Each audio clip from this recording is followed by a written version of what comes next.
n'abaliko tambula n'abaliko enzige ebuuka nanzige olaba n'abazungu baakiraba nti birds of the same feather kati nno nkuleetedde banywanyi bo mu nsonga zonna ezikwata ne tekinologiya Yoshtech Services bw'ova ku bano ogenda kuwanga tto Yoshtech Services be baliko oyagala kukuzimbira website oba application olina ekyakubulako mu system ya kompyuta yo bano babinoonya ne babikomyawo oba kyewandiise data recovery tebakoma okwo Yoshtech Services era bakuyamba okulaba ng'olina obukuumi ku bibanja bye ebya intaneti kiyite cyber security services era nga bakanika ne computers bano nakugambye bannakinku mu tekinologi era nawe ayagala okwebuuza ku kintu kyonna ekikwatagana ne tekinologiya tukwaniriza oyagala cloud services network services oba software development naawe beekwate basangibwa Rubaga Road opposite Barbados Hotel okuliraana Trinity Christian Church bakubireko ku noti 7 noti 5 519 715 oba noti 787 996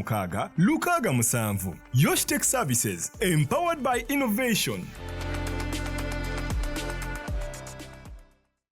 Obulamu bunyuma, obulamu buwooma. Ekyo tekiriiko awakanya wabula obulamu bunyuma bulamu agugi mazima wuliriza nkuleetedde ekyokuddamu ku ndwadde ez'enjawulo ezituteganya mu bulamu gwe wamma ne tulema okweyagala. JS Medical Hubs bano bakugu mu kujjanjaba ebizimba mu lubuto tujjanjaba hania n'abulira ddala otawanyizibwa ndwadde za lususu ebimmonde ku matu enkovu ezizimbye oba nsundo byonna tubibuzaawo ate nno tetukoma okwo era tujjanjaba ulcers sukaali pressure n'endwadde endala nnyingi abatawanyizibwa mu nsonga z'omukisenge nammwe tetubalekeredde tulina JS body cleanser nga bw'olinywa lino likamula obucaafu bwonna mu mubiri olwo JS immune booster ne lizimba obutafaali mu mubiri linyweko weetangira okulwalalwala ku JS Medical Hubs eddagala tukozesa lya butonde teririna bulabe yadde. Basebo ne bannyabo mbalamusizaako mu linnya lya Mukama waffe Yesu yenze musawo John Sewanyana wano ku JS Medical Hubs njagala okujjukiza ekintu kimu nti obulamu buli mu ngalo zo byolya ku sowaani yo oba byonywa mu kikopo kyo bye bigenda okusalawo onaabeera mulamu oba onaabeera wandwadde. Tukuyita wano ku JS Medical Hubs tukujjanjaba endwadde jjukira nti ffe we tujjanjaba ensibuko tujjanjaba cause tetujjanjaba symptoms. Tukuyita jangu ojjanjabwa endwadde yo wano ku JS Medical Hubs ojja kuwona mu linnya lya Yesu Kristo. Amina. Tusangibwa Nansana okumpi ne Nansana Business Center oba tufune ku simu zino wammanga noti 7 noti 6 367 362 oba noti 772 999 noti 29. JS Medical Hubs for health and skin solutions. Shalom, shalom, shalom. Kama yeebazibwe amanya nze Juliana. Mukama alina obubaka bwe yantikka oba bwe yampa obulala bwe mbadde nga nfumiitirizaako ennaku zino nga neetegeka okubuleeta. Era katusooke tusabeko. Mukama omulungi ow'ekisa nkusaba onsaasire nze omuddu wo onyambe obubaka buno bwe wantuma onsaasire onyambe busobole okuvaayo gwe nga bw'obwagala era bugende eri abo bw'oyagala bugende. Mukama onsaasire era nsazaamu engeri z'omulabe sitaani zonna nsazaamu omwoyo ogukyusa n'enjogera kirala ate abantu ne bategeera kirala omwoyo ogwo omubi ngusazaamu. Mukama omulungi mbika omusaayi gwo abalabi mbanyika mu musaayi gwo kyana eno nginyika mu musaayi gwo. Mukama omulungi beera nange onsaasire byonna by'oyagala okwogera Mukama byogere nze mbeere veso nze abeere nga sinza ayogera naye nga mwoyo mutukuvu gwayogera. Byonna mbisabye nga mpita mu linnya ly'omwana we omu yekka Jesus Christ Yeshua. Amiina. Neesiimye okuba nti Mukama yantumye obubaka obulala. Obubaka buno bukwatagana ku mwoyo mutukuvu okuwulira mwoyo mutukuvu. So tutandikire wali we nakoma. Nina ebintu bye njagala okwogerako then twongere maaso n'omwoyo mutukuvu. waliwo comments ezimu ze mbadde njagala okuddamu. Waliwo omwami oba mukyala actually simanyi ye African Wild yali agamba nti message eno ey'okuleeta abantu abali chosen eyinza okuleetera bannaye abantu abamufuna amalala. N'agamba efe abali chosen kale mu ngeri eyo omuntu oyo n'afuna amalala. Ensonga eyo njagala ojjogerako ng'okubikkulirwa Katonda nze kwampadde. Abantu abo abali chosen oba abali chosen bwe batuukira okutuuka ku buyito obwo, Katonda aba abakebedde emitima nga tebagenda kubaamu malala. Era abo abanaafuna amalala oba omulimu gwonna ogwa Katonda gw'aba akutumidde kasita onoogufuniramu amalala, ojja kubeera ng'oyo eyali mu ggulu eyalina okubeera omusinza n'afuna amalala n'agwa. Era ffenna tumumanyi nga ye mulabe waffe gaali malala. Kale abantu bano omanyi Katonda era yategeera ebintu bino ffe nga tetunnabitegeera, era twagenda okubeera mu mbuto z'abamaama baffe nga ye Katonda yatumanya dda. So nze obulwaka bwe yantuma okuleeta abantu bano beetegeere, naye so si kufuna malala.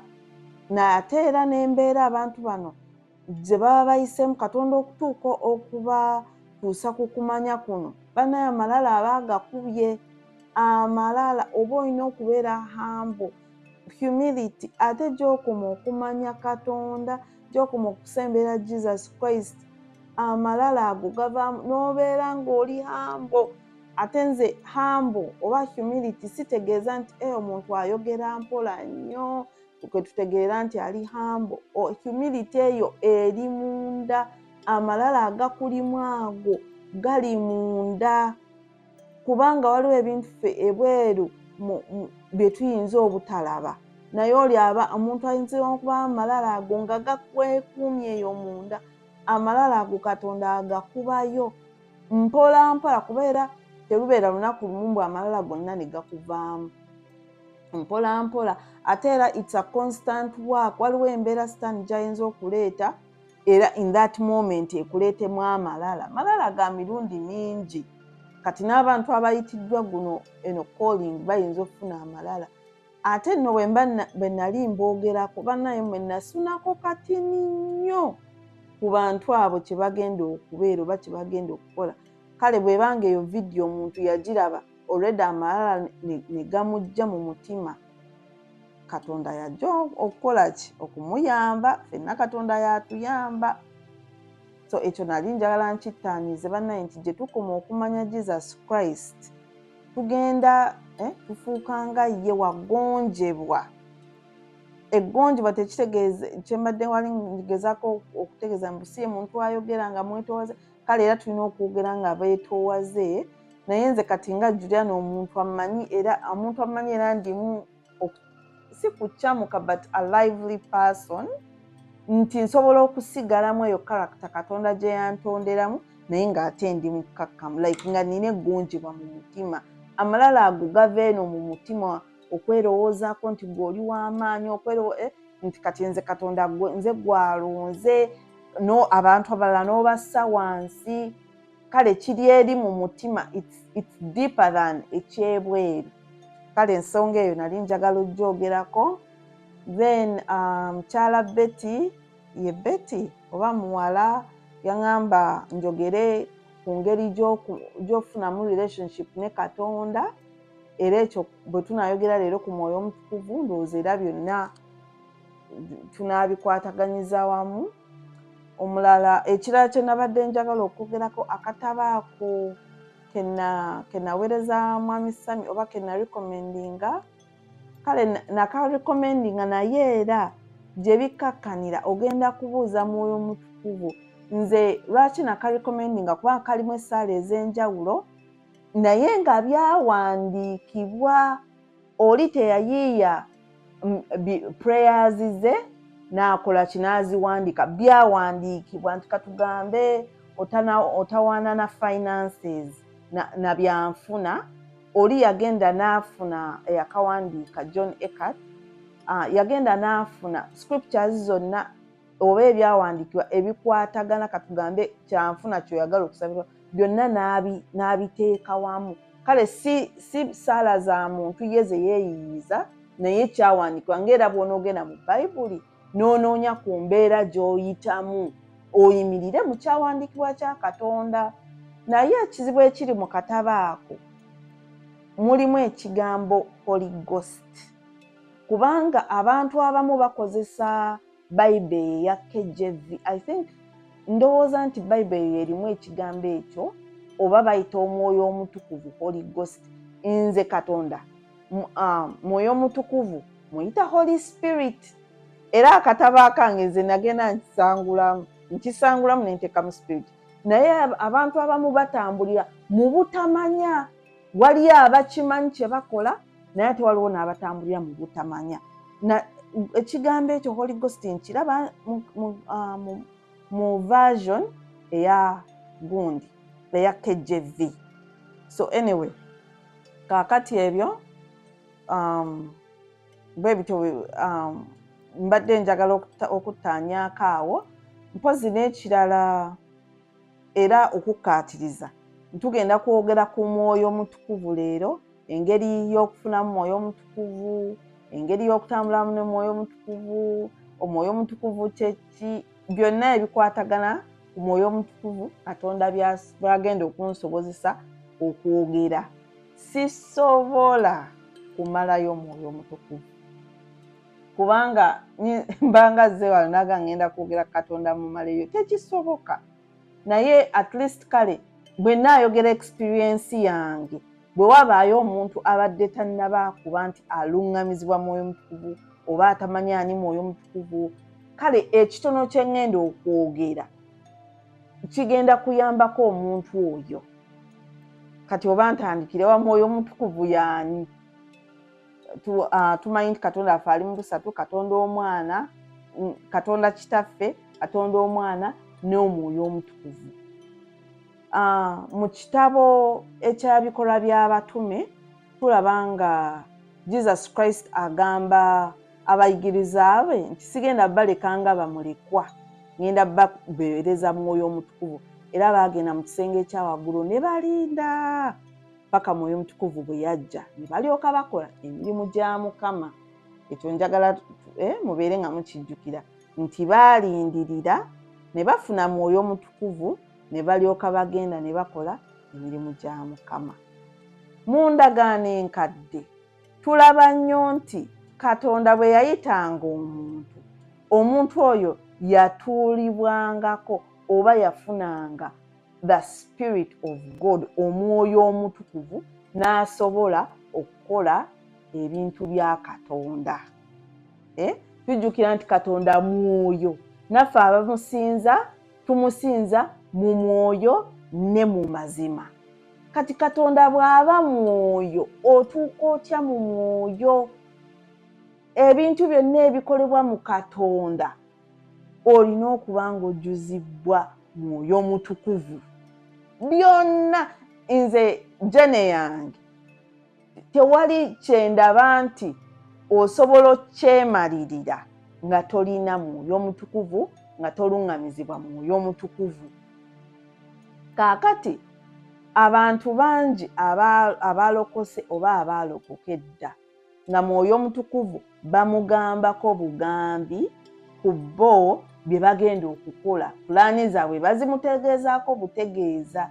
Naye okubeera nga oluŋŋamizibwa mwoyo mutukuvu kyeki? Nze oba natandikirawa? I wish, waliwo embeera ne ŋŋamba I wish nti nawandiika naye saamanya nti oba I need to journal, saamanya nti oba nina obiwandiika, saamanya nti ndi byetaaga. Naye nze bwe nalokoka, free will kyatandikira eno mu mutima, byonna bigenda tandikira eno mu mutima. N'ensalawo ne ŋŋamba nti ngenda kwagala Katonda. Nze ne ŋŋamba kubanga ze saamanya oba like embeera yannyiga. Nafiirwa abantu babiri mu wiikendi emu. Omwami wange it happened okuba nti during that time yali akolera out of state. nembeera nali nakafuna procedure nga nina medical procedure gye nali nakamala. Nina abaana 3 nze bonna balina ebintu bye bakola ono buli lunaku nga nfuluma nange nga nina okukola emirimu egyange ku mulimu gye nkola ate n'egya waka. Ate I was going through okuliibwamu olukwe betrayal. Kale ebintu bingi byajja nze ne binneegattako omulundi gumu. N'ekyokufiirwa abantu be nafiirwa 2 baafa mu ngeri nti omu yeebaka ku Friday night, Saturday ku makya n'atazukuka. Omulala ne yeebaka Saturday night, ku makya Sunday n'atazukuka. Kati nze Juliana nali ntya nnyo okuba nti neebase ne sizuukuka nga saalokose, era nga nakigamba Mukama nzitondeka nga nenfa nga sirokose, era nga mmanyi okukola ez'essaala essaala y'okugamba nti oy'okwenenya ekiro ng'ogenda okwebaka n'ogamba byonna binsonyiwe biki, so that just in case ofiiriddeyo. Kaakati yanteekako akazito k'amaanyi. Nze namanya eventually after some time nakitegeera nti eno embeera yagiteekawo nze ndukuke. Kale ne embeera bwe yanyiga ennyo ne ŋŋamba bannaaye ŋŋenda kusalawo kubanga nagamba mboneebone ku nsi ate mmale nga sirokoze era mmale mboneebone ne after this life. Ninga ŋŋenda salawo omulundi ogwo mboneebone omulundi ogwo ogw'oku nsi, kubanga gwe omulokole okimanyi nti obulamu bwo olina embeera z'oyitamu. Ebintu tebibeera clear, buli kimu tekibeera nti kati gwe engeri gye walokoka buli kimu kiri bulungi. Nedda, si buli kimu. Munnaye ofuna okutulugunyizibwa kw'omulabe, okulumbibwa kw'omulabe bingi. Abalala ebibanguyira gwe tebiyanguwa, naye no mu mwoyo oba bulungi. Bino ebiri physical bye biyinza okugaana. Ate n'olugendo luno luli lonely mu sense ey'okuba nti bw'otandikira ddala akakuba akatono weesanga nga oli wekka. Kale bingi ebituuka ku muntu asaziddewo ddala mu mutima okuba nti ye awa obulamu bwe Katonda. Naye nze ebyo byonna bwe byambaako ne ŋŋamba kandokoke. Kati bwe nalokoka ne ntandika okusoma Bayibuli. Bwe nalokoka ne ntandika okusoma Bayibuli, ne ntandika okukola kyegamba. Kati era Katonda yakikola nti bwe nalokoka waliwo gurupu ndowooza eri best eyo Nigeria bagiyita SGS nga basoma New Testament mu nnaku 9. Si mu nnaku 9, mu mwezi gumu, naye nga buli lunaku basomanga nga chapters 9. Nembeera ku Bayibuli nengisoma, ne ntandika okuba nti buli kyegamba ngezaako okuba nti nkikola. Kakati ne ntandika okwetakuluzaako emize gino egy'amangu bwanguye, nti ebiyimba ebyo ne mbitegeera neŋŋamba nedda ebyo kambirekeraawo. Okwambala nasigala nga nnyambala engatto zange na biki, naye kale nalekeraawo okuwuliriza ebiyimba ebibi oba n'okulaba ebintu ebibi. Ekyo ne nkirekeraawo. Bwe ntyo mpola mpola. Kaakati jane yange ey'okuba nti omuntu omulondo jjo otulugunyibwa sitaani, oba olimu obutasonyiwa, resentment, bitterness, okuguba omutima, ebyo nabirina mu mutima gwange nga waliyo abantu abankosa nga nali nagamba n'okugamba nti nze oyo siri musonyiwa. Nali nakyogera ne ŋŋamba oyo nti nze siri musonyiwa, abantu abo ne mbasonyiwa. Ebintu bino bannaye njagala mubiwulirize, si nga story yange, si nga jana yange, naye nga ky'olina okukola naawe wano mu kutandika. Oba tumanyiye naye Mwoyo Mutukuvu omala n'omufuna otandika okutegeera engeri ye gy'ayogeramu naawe enkolaganayo naye ebeera custom. Naye wano mu kutandika olina okubaako by'okola, free will, weewaayo. Kale olina okusonyiwa bwe muba mulimu omuntu yenna gw'otasonyiwe oba obukyayi oba ki, okusonyiwa okwo mu mutima wano ly'ettaka oba veso yo n'efuuka kyuwa, Mwoyo Omutukuvu n'ajja n'atuula mu ggwe. Ate ggwe ojja kutegeera nti Mwoyo Omutukuvu atudde mu ggwe, ojja kukitegeera. Kaakati n'otandika okusoma Bayibuli, otandise okuva ku mikwano, ebintu ebibi, ebikolwa ebibi ebyedda, otandika okubivaako.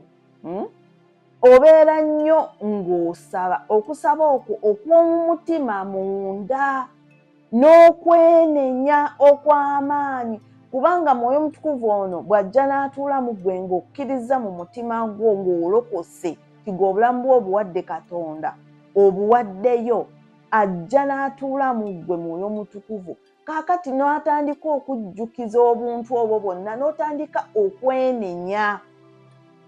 Confessing, okwenenya si just nti Mukama nsonyiwa bye nayogedde, bye nakoze ne bye nalowoozezza. Nedda, ojja mu maaso ga Mukama n'omyabuliriza omutima gwo ensonga nga bwe yabadde, n'ogimugamba mu bulamba bwayo.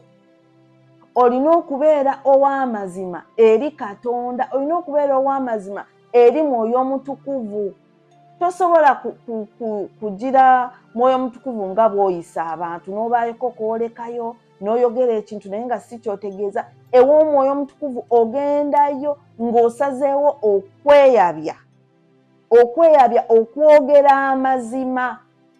Ngenda kuwa ekyokulabirako. Katugambe olina omuze, katugambe oba mpe muze ki? Okunywa omwenge.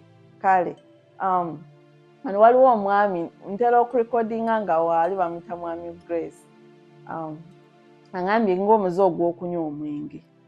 Kaakati ogende wa Katonda n'omugamba nti Katonda, ekyawandiikibwa kyo kigamba nneme okutamiira. N'ogamba naye Mukama, nnimu embeera eno ey'okutamiira, nywa omwenge, ate era bwe mba ngunywa gumpoomera. Ne bembeera nabo nga tugunywa nabo, kampani eyo njagala. Ate era omugambe nti Mukama, ate era neyo gye ngenda n'engunywera, ebikolebwayo mbyagala, naye Mukama bikontana n'ekyo ky'oyagala. Weeyabya omutima. Oyinza okuba nga yegyenywera n'omwenge, ogendayo onywa omwenge, kubanga ate waliyo n'akawala oba omusajja aliyo gw'oyagala, kyokka nga neeka ate olinayo omuntu. Kaakati bw'ogenda mu maaso ga Katonda, togenda mugamba bugambi nsonyiwa n'ebyo byenkola. Kyogere, confess, kigambe nti ogenda n'otamiira. Ate ne gy'otamiirira oyenderayo, ate nakyo nti okyagala.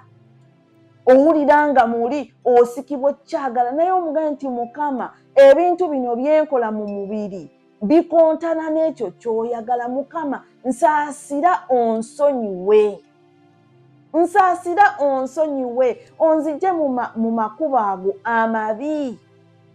Kati ekyo kibadde kyakulabirako kimu, naye katugambe bubbi, katugambe biti, byonna olina eri mu mutima gwo okubeera ne desire, okubeera n'obumalirivu, okubeera ng'oyagala embeera eyo eveewo. Olina okuba ng'oyagala desire, obumalirivu n'okwagala embeera eyo eveewo, era ng'ogibulira Mukama ne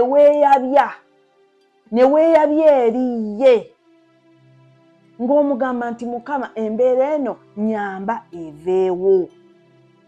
Whatever gundi eriwo, omutima guno n'ogenda nga weenenya. Kati ye wano bwe walokoka n'ajja mu ndaayo. Kaakati bw'ogenda ng'otereeza omutima ng'okola ebyo Omwoyo Omutukuvu by'ayagala, ogenda otandika okubeera sensitive to the Holy Spirit. Gy'ogenda okweyongera nga obeera obedient, nga okola Katonda kyakugambye otandika okufuna sensitivity oba okumuwulira. Bwe weeyawula ku makubo amakyamu otandika okuwulira Mwoyo Mutukuvu, kikuyamba kubanga ebibi bino bw'ogenda nga obyeyawulako ng'ovaayo mu bintu ebyo bitandika okuba nti tebiwakanira mmeeme eyo, mu mmeeme eyo eri nga tebireekaanirayo. Kati kankuwa ekyokulabirako, katugambe obadde onywa omwenge, olimba, oli oyagala okuwaayiriza, oli mu lugambo, biki, katugambe ebintu bino ogenda obyeyawulako. Bw'obanga tonnabyeyawulako mu mmeeme eyo biba gyebiri, wali omuntu ng'ayagala olugambo ssebo lutambuza era oluwulira omuntu kyayogedde mu mmeeme ye n'alowooza ni bw'agenda okukigamba, agenda kimugamba atya, sometimes n'ateekamu ne sukaali n'ayongerezaako n'omulala kyeyogera, n'akuba essimu kuno nakuli olwo just lugambo lwokka. Kaakati just imagine nga ogenze wa Katonda n'okonfessinga olugambo luno n'ogamba Mukama nsonyiwe olugambo, nsonyiwe okugeya, ekyo ne kikwetakkuluzaako omwenge, ne kikwetakkuluzaako. Nkugambye ekibi kibanga ekintu ekitiri naye kigazi mu kyo, kigazi nnyo mu kyo. Kaakati ebintu bino bwe bigenda nga bikwetakkuluzaako eno mu mmeeme eyo gye bibadde nga biwakanira eyo space bigenda bivaayo n'obeera nga obeera sensitive eri Omwoyo Omutukuvu. Ate era amaanyi ge wassaamu ekibi n'ekizikiza okukuyingira ogenda kussaamu amaanyi ge gamu n'okusingawo ekitangaala okuyingira. Ekirungi nti eno mu bwakabaka obw'ekitangaala tulina Mwoyo Mutukuvu atuyambako, atuluŋŋamya. Togenda kukola bintu bino wekka, naye olina free will okusalawo okwo Katonda akukulekera.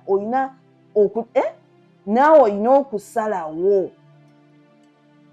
Ebbanga katugambe nze nalokoka nga ndi 39 kati ndi 41 myaka kumpi ebiri. Kubanga ate n'ekyo kisebo kiriko testimony yakyo. Nali nagamba Katonda ndeka nkolekolemu bino naye bwe naaweza emyaka 4 ngenda kulokoka. Yali January of 2023 nga nina okuweza emyaka 4 mu August. N'agamba osaaga wansuubiza. Ebintu bino mbijjukira already nga ndokose ngamba wait a minute. Nagamba Mukama nti ndirokoka ndina myaka 4. Omwaka mwe nnina okugaweereza. N'agamba osaaga wansuubiza nti olina olokoka.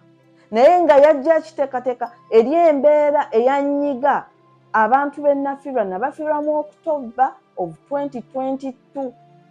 Omwami wange taliiwo, akolera mu state ndala, nze ndi walala, nina abaana bonna bali active. Ng'okuva Mande paka Mande embeera nvuga. Ntwala omwana ono eno, waliwo nga biriwo emirundi ebiri, ono ne mmuggyayo, ate ng'ono nina omuzaayo. Bane ngaye Mukama n'agamba osaaga waŋŋamba ku myaka 4 nti ogenda lokoka. Teyawirinda mwezi, naye ogwo omwaka mwe nnina okuweereza egyo emyaka n'ansika. Kale oba wali mbadde nkomyewa. Anyway, kati Omwoyo Omutukuvu bw'ajja mu ggwe olese ebintu eby'emabega, ogenda obireka akuyambye, ogenda ng'obeera obedient, ogenda obireka otandika omuwulira mundaayo, otandika okuwulira omuntu oba omunda ng'azuukuse. Abanga eyali mu koma, abanga eyali yeebaka n'omuwulira ng'azuukuse. Nze wekyatandikira okulaba nti nnuŋŋamizibwa Mwoyo Mutukuvu ng'ate mubuuza nnyo eno mu mutima gwange buli kimu nga kimubuuza biki.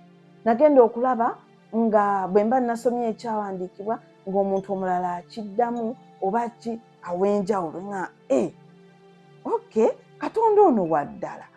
nagenda owulira nga bwe njogera oba nenjogera n'omuntu n'ayogera ekyawandiikibwa amasannyalaze amangi nga gampitamu nga gubanga omuliro nga gukulye no munda ng'owulira omuliro oyo ng'owulira Mwoyo Mutukuvu ali mu ggwe akwagaza okukola ebya Katonda.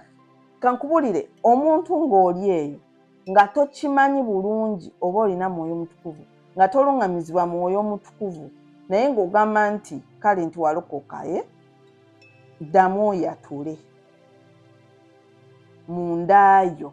Obulamu bunyuma, obulamu buwooma. Ekyo tekiriiko awakanya wabula obulamu bunyuma bulamu agugi mazima. Wuliriza nkuleetedde ekyokuddamu ku ndwadde ez'enjawulo ezituteganya mu bulamu gwe wamma ne tulema okweyagala. JS Medical Hubs bano bakugu mu kujjanjaba ebizimba mu lubuto, tujjanjaba hania n'abulira ddala otawanyizibwa ndwadde za lususu, ebimmonde ku matu, enkovu ezizimbye oba nsundo, byonna tubibuzaawo. Ate nno tetukoma okwo, era tujjanjaba ulcers, sukaali, pressure n'endwadde endala nnyingi. Abatawanyizibwa mu nsonga z'omukisenge nammwe tetubalekeredde. Tulina JS Body Cleanser nga bw'olinywa lino likamula obucaafu bwonna mu mubiri. Olwo JS Immune Booster ne lizimba obutafaali mu mubiri. Linyweko weetangira okulwalalwala. Ku JS Medical Hubs eddagala tukozesa lya butonde teririna bulabe yadde. Basebo ne bannyabo mbalamusizaako mu linnya lya Mukama waffe Yesu.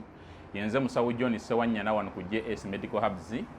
Njagala okujjukiza ekintu kimu nti obulamu buli mu ngalo zo.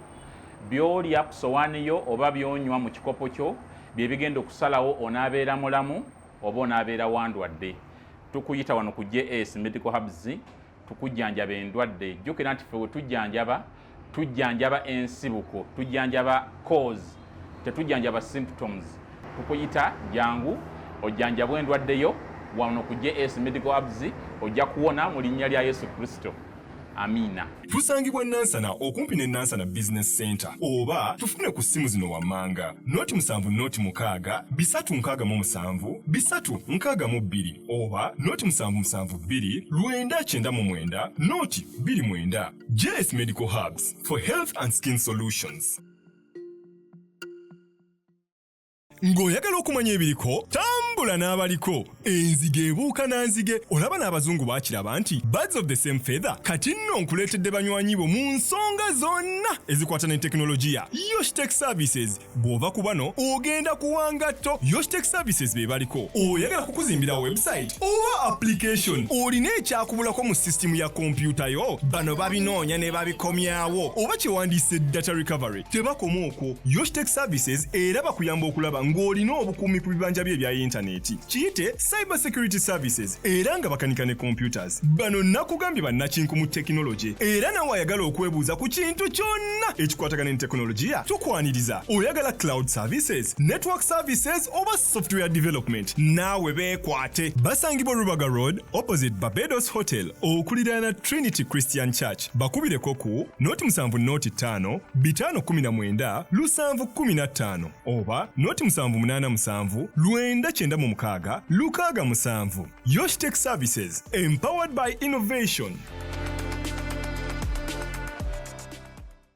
Kubanga ebintu bya Katonda byonna ogenda kusobola obikola ng'olina Mwoyo Mutukuvu. Mu kingdom ya Katonda wano ku nsi we tuli akakuba akatono ke tuliko Mwoyo Mutukuvu ye mulungamya. Ekigambo ekyo nti Mwoyo Mutukuvu ye mulungamya kigazi nti nga twatudde wano ne tutandika kwogera engeri gy'alungamyamu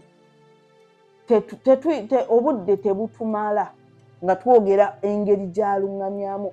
Mwoyo Mutukuvu akulungamya mu buli kantu konna kubanga gwe akakubo kano yajja okubuulira waawo okusabira, yajja okubuulira engeri gy'oyambalamu, yajja okubuulira ajja n'ekitangaala, yajja okubuulira nti awo wooli tosabirawo, ebyo si bituufu, ebyo bikyamu. Yajja okubuulira nti eyo emmere togirya, yajja okubuulira nti ekyo tekiyamba mubiri gwo tokirya.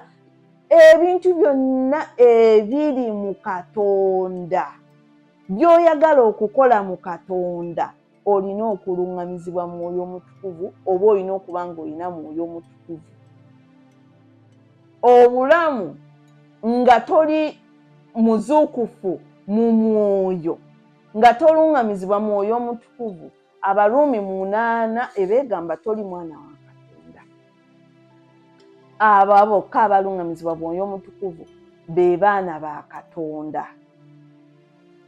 Bw'obanga teweekakasa oba olungamizibwa Mwoyo Omutukuvu, bw'oba teweekakasa oba olina Mwoyo Omutukuvu mu ndaayo, ddamu oyatule osabe Mukama akuwe okujjuzibwa kw'Omwoyo Omutukuvu.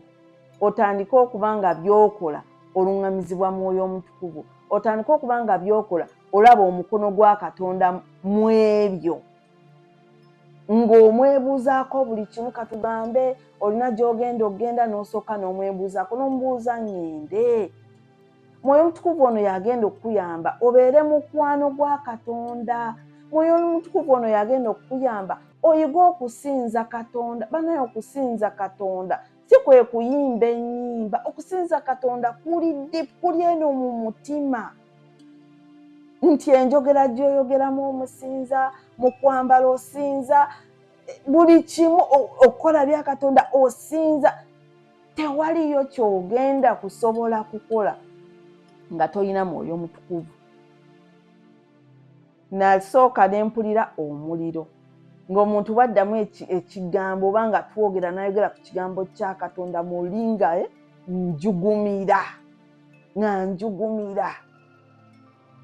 ne ngenda nga ndeka embeera enkadde Katonda bye yaŋŋamba okuleka nga ngenda mbireka.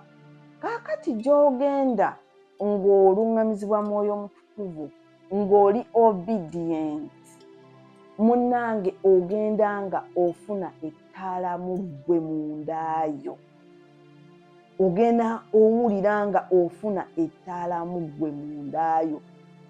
Omutima gwo ne gubeera nga guli so pure, nga temuliimu buntuntu, nti otuuka ekiseera amaaso gano n'ogalabamu ekitangaala. Otuuka ekiseera ng'amaaso gano waliwo ekitangaala ekijjamu. Naye nga si ggwe akyekoze, kijja kyokka. Kati waliwo omuntu yali awa testimony ye emirundi gy'alabye ku Jesus Christ ng'agamba amaaso ga Jesus Christ nti nga ga kala ez'enjawulo, naye n'agamba nti colors ez'amaaso ga Jesus Christ gajja okusinziira Jesus Christ ky'aba awulira mu mutima. Kati naawe otuuka ekiseera nga mu mutima waliyo okwagala, waliyo kusonyiwa, waliyo nga wali pure. Ekitangaala ekyo ne kijja ne kyerabikisa mu maaso go. Naye teri agenda kukuyamba ku kintu ekyo okutuuka ku sseeryo nga tolina Mwoyo Omutukuvu. Waliwo omwami omu twali tuwulira, twali ku Zoom nga anyumya ku Mwoyo Omutukuvu, n'ayogera ye Katonda yali yamusindika nga obuweereza bwe bwa ku street, abantu ab'oku street. Kaakati talina kyalina, talina mmotoka, bw'aba alina gy'alaga akola ki? Abantu be bakola ki? Be bamutwalako biki? Atuuse talina gy'akulaga, talina mmotoka, abamutwalako tebaliiwo. Kale nga emmere talina, ekyokulya n'agamba leero ngenda kufa. Leero ndowooza lwe lunaku lwe ngenda okufa. Yali eyo mu ddungu lya Arizona. Arizona eyokya nnyo mu budde obwa sama ng'ali eyo Arizona. N'agamba ndowooza leero ngenda kufa. Mwoyo Omutukuvu kyava amujjira nga alinganga bw'olaba sayizi ey'akamunye, naye nga ejjuba yeddaave, naye nga ejjuba eddene nerimuwa amaanyi, nerimuzaamu amaanyi okusobola okweyongerayo gye yali yeeyongerako. Kaakati nga in that moment Mwoyo Mutukuvu yajja n'amuzzaamu amaanyi okusobola okweyongerayo ku mulimu gwa Katonda. Ebintu byonna, omulimu gwa Katonda, okufuna enkolagana ne Katonda, okusinza Katonda, okutegeera ekigambo kya Katonda, okutegeera ekkubo lino lye tulimu katugambe oba Junamya byayogera bituufu oba si bituufu oba yeeyogera bibye. Buli kimu ogenda kuba olina okubeera nga olina Mwoyo Mutukuvu mu ggwe, ng'ojjuzibwa Mwoyo Mutukuvu ate ng'oluŋŋamizibwa Mwoyo Mutukuvu. Mwoyo Mutukuvu ye stamp of ownership eya Katonda. Stamp gy'alinga gyakuba ku muntu nti oyo wange, kwe kuba nti olina Mwoyo Mutukuvu. Simanyi kyenyinza kwogera mu bwa Katonda ky'oyinza okukola nga tojjuzibwa Mwoyo Mutukuvu. Byonna olina okubanga olina Mwoyo Mutukuvu. Mwoyo Mutukuvu atuula mu tempo etukula, etukula nga oli pure mundaayo. Okubeera pure mundaayo kutereeza bya mutima, then obedience, then n'otandika okubanga obuuza buli kimu ng'okimubuuza, buli kimu ng'okimubuuza, buli kimu ng'okimubuuza. Gwe ojja tandika okulaba nga yakuba ekkubo lyo. Ojja tandika okiraba nti yakuba ekkubo lyo mu ngeri nti katugambe, kampa ekyokulabirako. Bwe nali ndampinga, when I was dumping my mind, sometimes dumping my mind, mba katugambe nina ekintu kye njogera okwogerako, ne ntandika okuwandiika biki byemmanyi. Kaakati bwe nali nkola bwe ntyo, ndakiwandiika ano mu katabo, ne mpandiika nti okubeera mu Katonda kunyuma, mu kubanga obulamu bwo buba bujjudde surprises. Ne nkiwandiika, nali njeeyo nga bw'onomeditatinga naye nga ky'omeditatingako ate okiwandiika. Nga buli ky'omeditatingako okiwandiika. Kakati nali naakawandiika ekyo nti no, being in the Lord is fun. Your life is filled with a lot of surprises. Nga nakakiwandiikako. Omuntu n'ajja mu ka coffee shop ako nga ku ssaati ye emabega ayambadde ssaati nga kuwandiikibwako nti Exodus 14:14. Engamba wow, kuba njukira andaga eyo ennamba 144:14 agindaga nnyo. Kaakati nengamba Exodus 14:14 egamba ki? Bwe nagenda okuva 14:14, bwe nagendawo nga nali nasomawo dda ng'alinga Exodus 14 oba yali egamba nti no, yali egamba the Lord will fight for you, you need only to be still, nti ajja kulwanirira. Naye kaakati nali nasomawo dda nga nateekawo nti be still and know that I am God.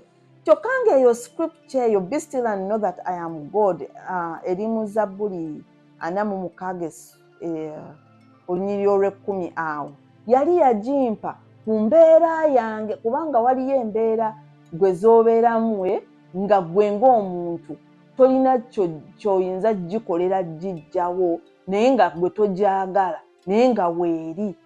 Ne ngitwalira Mukama ne mugamba Mukama embeera eno nkole ekinnyamba. Mukama yali yampa eyo scripture nti be still and know that I am God. Kaakati n'aleeta omuntu mu ka coffee shop ayambadde t-shirt kuliko eyo ennamba gy'atera okundaga. Ngenze mu kitabo okukisoma, mulimu nti be still and know that the Lord will fight for you, you need only to be still. Naye nga naawe nawandiikawo. Kale nze bwe mba nkyogera wano gwakiwuliriza kiyinza obutakw exciting, naye gwe omuntu aba alungamizibwa Mwoyo Mutukuvu nga yakubira amate amakubo go, embeera zibaawo gwe abantu bayinza okuyita omulalu n'oseka. Obeera oseka kubanga obeera n'embeera z'oba wamutegeezezza. Kaakati Badde nkomye wali nga ngamba nti no gwabeera mwoyo omutukuvu abeera alungamizibwa mwoyo omutukuvu embeera yo abantu bayinza n'okuyita omulalu kubanga obeeraawo ng'oli wekka n'olaba ng'osekereza biki kubanga obeera ne conversations ze wabadde oyogera ne Katonda kati gwe ogenda olaba ng'akuddamu oba gwe nkugambye asobola okuyita mu buli kintu kyonna ekikwetoolodde. Oyinza okuba ng'ovuga n'olaba emmotoka ng'eyitawo ng'erina kyekugamba gwe kyewabadde weebuuzizza Katonda. Kati ate bw'oba olungamizibwa mwoyo mutukuvu obanga okkiriza mwoyo mutukuvu ateekinge over obulamu bwo nga buli kyokola ogenda omubuuza akozesa buli ekikwetoolodde n'ogenda ngaddamu ate era n'akubuulira ebyokkola bw'abikubuulira ebyokkola n'obikola ng'ate akuwa ne confirmation n'ogamba waaw. Waliwo n'ebintu amaaso go gajja tandika mpolampola nga gazibuka olabe ebintu obeerawo ogambe naye kino nakirabye akuwe confirmation nti wakirabye kubanga ebintu by'omwoyo bw'otandika okulaba mu mwoyo kale waliwo abalina ekirabo ekyokuba nti balabira ddala mwoyo naye waliwo okuba nti gwe ozze ng'otambula n'omwoyo omutukuvu ne Jesus Christ naawe n'atandika okukuzibula ng'olaba ebintu mwoyo mpolampola ng'otandise oyinza okusookera kulaba ekitiibwa kya Katonda n'olaba glory oba n'olaba akantu nga kayitawo nga kamyansa ku speed noga kaakati kino kyenjagala obbanyumizaako natandika ennaku ezo nga bwe tuba tusaba kale sharing era simanyi nakumanya bwe nkikola n'enzijana n'enjogera lino ebbanga lyonna kuba nze namanyira kuba nti ndina abantu abalala ne twogera wamu ne tusharinga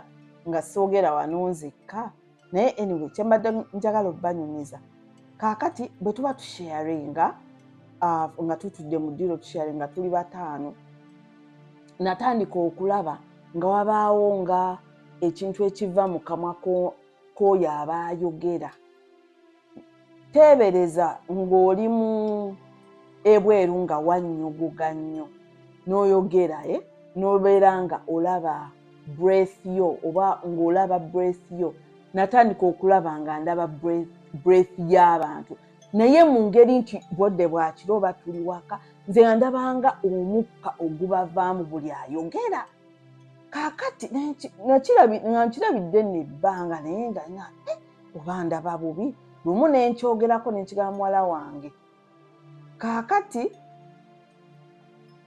recently which was Joe nina recording gye nabadde mpuliriza yaddako nali nina omusomo gw'endimu naye ne barecordinga ne batuweeza recordings ezo nga mpitirivu obungi kale mpitirivu obungi ntegeeza ziringa 12 oba 10 naye nalonzeemu eyo yokka netandika ogiwuliriza bwe nagiwuliriza ng'omwami ono ayogera ku experience munne gye yafuna ey'okuba nti yalaba nga kiringa ekire ekiva mu kamwa k'abantu abaali basinza Katonda.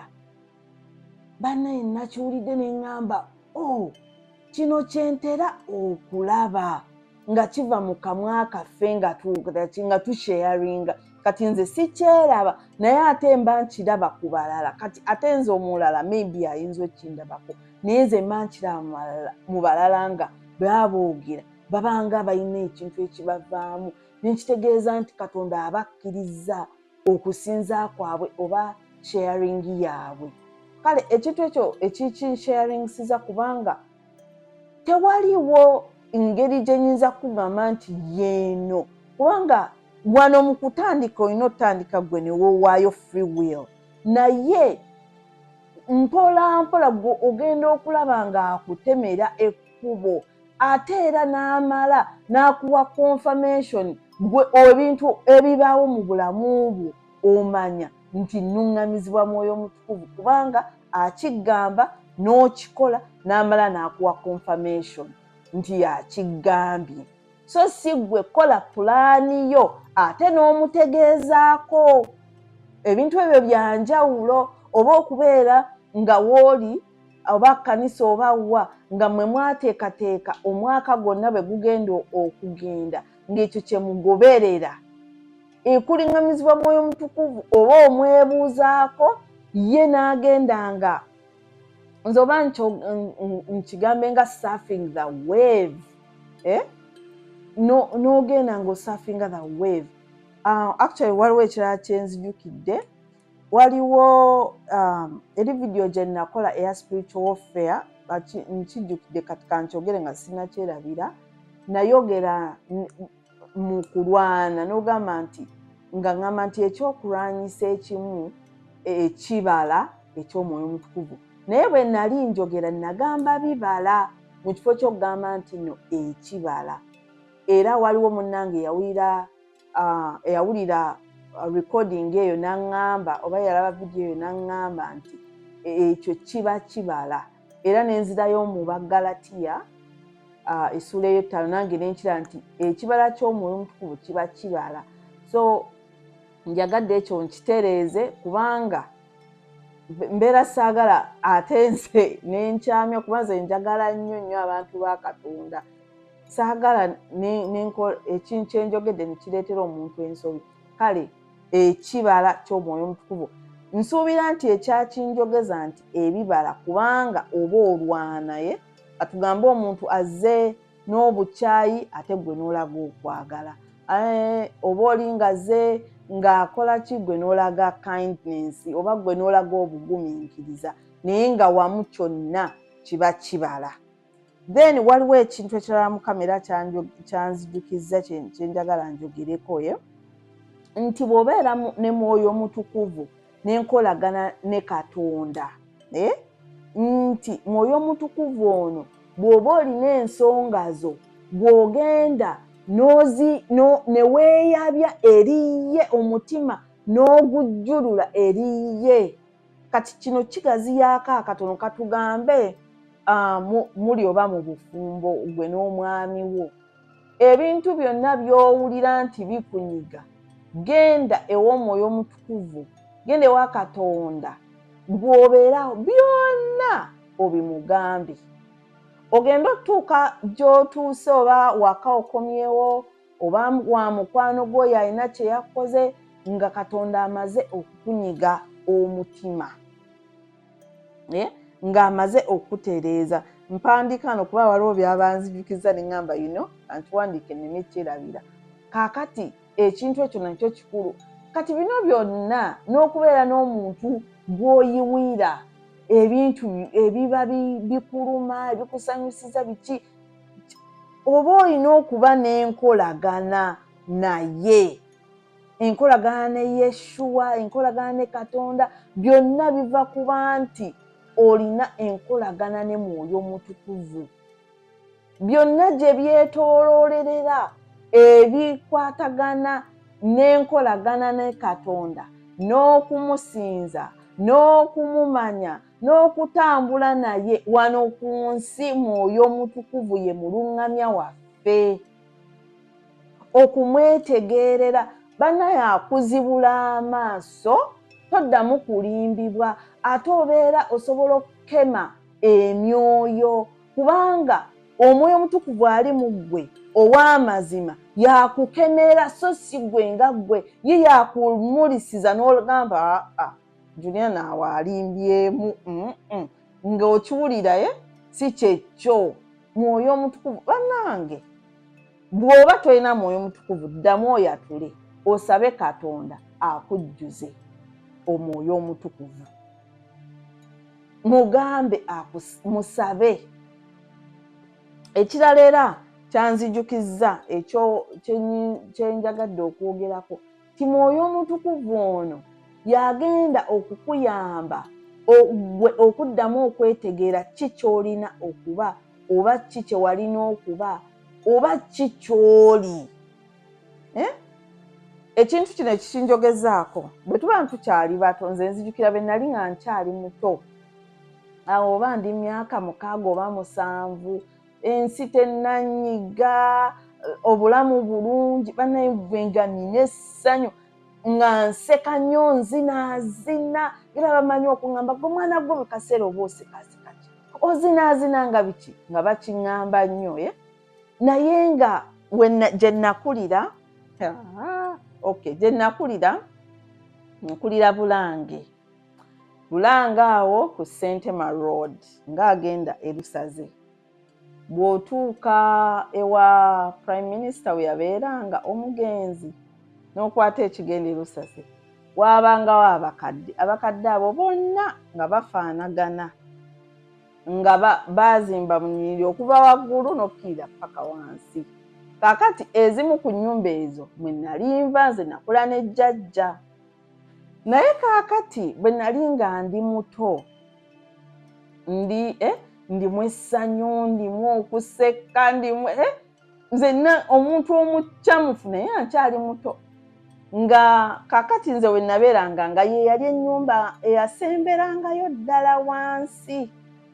Kaakati nga nveeyo wansi paka nga ngenda waggulu kubanga waliwo akaserengeto mpola mpola nga ngenda nnyimba taata wange baali bamuyita Mwami Lutaaya kati taliiwo yafa naye baali bamuyita Mwami Lutaaya nga ngenda nnyimba omwana wa Lutaaya atambula Lutaaya ennyindo ya Lutaaya amaaso ga Lutaaya emimwa gya Lutaaya matu ga Lutaaya.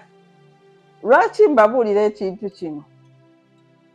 Waliwo tayimu jjojja okwejjukira kikye wali ensi nga tennakuleetamu bukyayi, ensi nga tennakuleetamu bitanensi, nga tonneetamwa. Ekyo ky'oli ekyo Katonda kye yakuteekamu, okwagala kwe yakuteekamu, essanyu lye yakuteekamu, kindness gye yakuteekamu. Ate Katonda takola clones, ffenna tetufaanagana. Ekintu ky'ojja okusanga mu Juliana oyinza obutakisanga mu Sami oba oyinza obutakisanga mu muntu mulala. Ekyo Katonda kye yakutondamu ekyo Katonda kye yakuteekamu kirina engeri gye kikwatagana n'omulimu ogwakutumibwa wano ku nsi gw'olina okujja okukola. Kyekyo lwaki omulabe ajja ng'akibikka ng'akinyigiriza ng'akikola kinga kaakati ne weerabira bannaye kikyo wali. Nze nali waliwo lwe natuuka nga muli nga weetamiddwa ebintu abantu bye bakuyisizzaamu bannaye nga nali neerabira oyo Juliana oyo yali bw'atyo. Naye njagala obbagamba olwaleero nti Mwoyo Mutukuvu yanzizaayo okumanya Juliana oyo.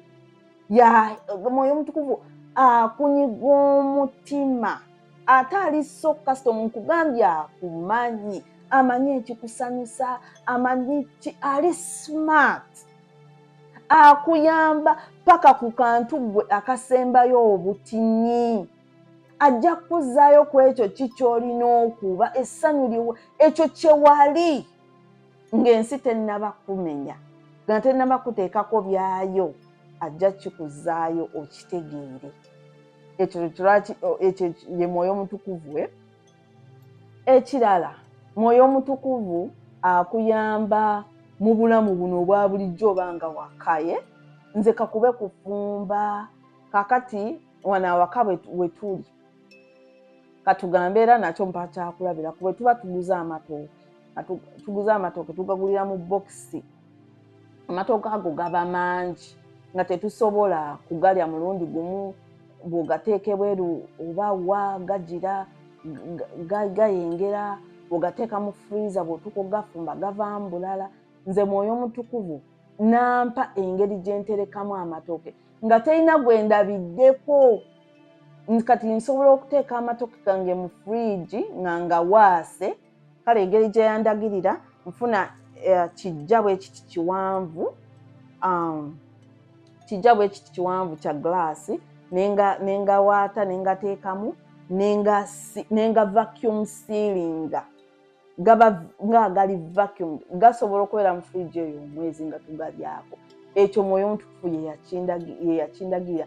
Nkubuulira obuntu buno ng'akulaga how Omwoyo Mutukuvu bw'ali so smart ayigiriza buli kimu ky'oyagala mu Katonda wano Mwoyo Mutukuvu.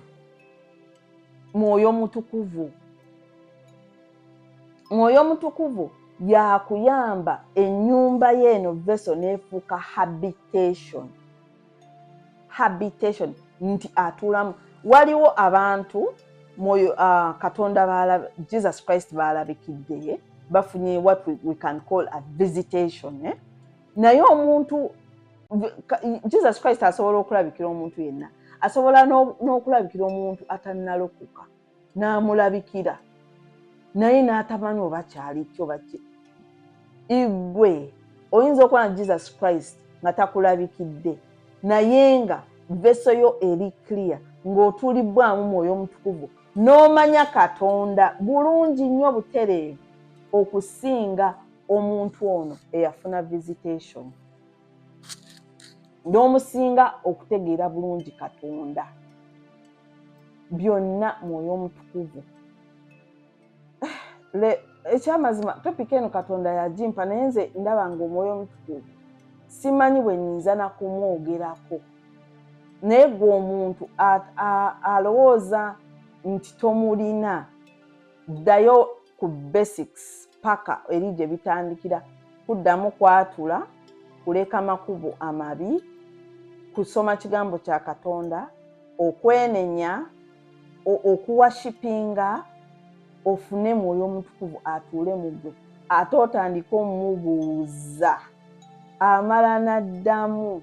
Teweetegerera beera ng'omubuuza. Ojja funa enkolagana n'Omwoyo Mutukuvu gwe eyiyo ku lulwo. Nze kati n'enkolagana ne Mwoyo Mutukuvu nti ayina engeri gyanziramu mu buliwo. Naye kaakati gwe naawe olina okubuildinga friendship, eyo relationship, ogende ng'ogibuildinga mpola mpola paka bweneetuuka okuba nti muli kitegeera nti oluŋŋamizibwa Mwoyo Mutukuvu. Kale bannange simanyi nja kuddamu ebibuuzo naye nga leero mbadde njala kwogera ku Mwoyo Mutukuvu. Mwoyo Mutukuvu mugazi nnyo, mpulira nga sina na kyenkoze naye Mukama abanjagalire nnyo. Abatannaba kulokoka, bannaye abatannamukkiriza mumukkirize no mu mutima gwammwe. Yakola omulimu, Mwoyo Mutukuvu yakolamu omulimu, yakubuulira gwe Juliana akola bw'oti ate no kyakubuulidde gwe sikyabuulira n'omulala. Ebintu bye biri custom, yajja okuyigiriza okutendereza Katonda in spirit and in truth, buli kimu. Naye nga gwe ataluŋŋamizibwa Mwoyo Mutukuvu, ddayo ku basics, obeere nga gw'obuuza, otereeze amakubo go, otereeze omutima gwo asobole okubanga atudde mu ggwe. Agulumizibwe Mukama. Mbaagala nnyo. Juliana, bye bye. Ebyo by'owulidde oba ebyogeddwa mu episode eno si birowoozo bya Unique Media nga channel awamu n'abagikulira, wabula birowoozo by'abantu ssekinnoomu mu kiti kyabwe.